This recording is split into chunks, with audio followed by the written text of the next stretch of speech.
চলুন আজ আপনাদের একটা মাছের রেসিপি দেখাই।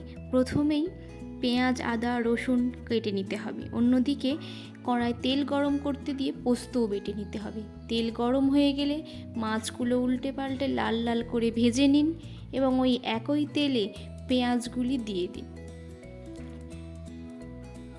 পেঁয়াজ হালকা লাল লাল হয়ে আসলে ওই তেলে আদা বাটা, রসুন বাটা, কাঁচা লঙ্কা, হলুদ গুঁড়ো এবং পরিমাণ মতো লঙ্কার গুঁড়ো দিয়ে দিন। আপনারা চাইলে টমেটোও দিতে পারেন, কিন্তু আমার কাছে টমেটো না থাকায় আমি আর টমেটো দিলাম না। এবং পোস্তর সঙ্গে একটু জল মিশিয়ে ওটা দিয়ে দিন।